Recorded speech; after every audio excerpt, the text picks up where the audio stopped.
এবার একটা অন্য প্রসঙ্গে আসি। নিশ্চয়ই আপনারা ক্রিকেটের খবর জানার জন্য এখানে আসছেন। ক্রিকেটের ক্ষেত্রে আমাদের কোনো ডেভেলপমেন্ট নাই। আমরা 2টা চিঠি দিয়েছি। চিঠি দেওয়ার পর আমরা আইসিসির যে উত্তর সেটার প্রত্যাশা করছি। এর মধ্যে একটা জিনিস ঘটেছে আপনাদের আমার জানানো প্রয়োজন, সেটা হচ্ছে আইসিসির যে সিকিউরিটি টিম আছে, সিকিউরিটি দায়িত্বে যারা আছে, তারা একটা চিঠি দিয়েছে। সেই চিঠিতে বলা হয়েছে 3টা জিনিস হলে বাংলাদেশ টিমের নিরাপত্তা আশঙ্কা বাড়বে। একটা হচ্ছে বাংলাদেশ টিমে যদি মুস্তাফিজ অন্তর্ভুক্ত হয়।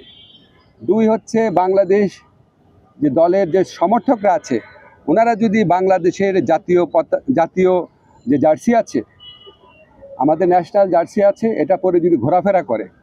আর থার্ড হচ্ছে ইলেকশন যত এগিয়ে আসবে তত নাকি বাংলাদেশ দলের নিরাপত্তা আশঙ্কা বৃদ্ধি পাবে। তো আইসিসি সিকিউরিটি টিমের এই বক্তব্য সন্দেহাতীতভাবে প্রমাণ করেছে যে ভারতে বাংলাদেশ ক্রিকেট টিমের টি-20 বিশ্বকাপ খেলার কোনো রকম পরিস্থিতি নাই।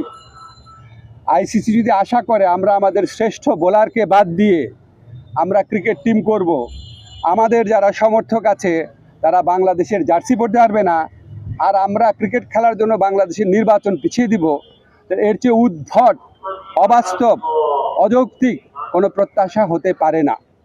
আমরা মনে করি ভারতে যে উগ্র সাম্প্রদায়িক পরিস্থিতি বিরাজ করছে এবং বাংলাদেশ বিদ্বেষী যে পরিবেশ বিরাজ করছে, বিশেষ করে গত 16 মাস ধরে বাংলাদেশ বিদ্বেষী যে অব্যাহত ক্যাম্পেইন চলেছে, এটার প্রেক্ষিতে বাংলাদেশের পক্ষে ভারতে ক্রিকেট খেলা অসম্ভব ব্যাপারে পরিণত হয়েছে। মুস্তাফিজের পর্ব এবং এরপরে আপনাদের যে চিঠির কথা বললাম সেটার মাধ্যমে এটা সন্দেহাতীতভাবে প্রমাণিত হয়েছে। আমরা মনে করি ক্রিকেট খেলার উপর কারো কোনো মনোপলি থাকা উচিত না। বাজার ব্যবস্থাপনার ভিত্তিতে একটা খেলার সম্পূর্ণ বা একটা টুর্নামেন্টের ভাগ্য নির্ধারিত হতে পারে না।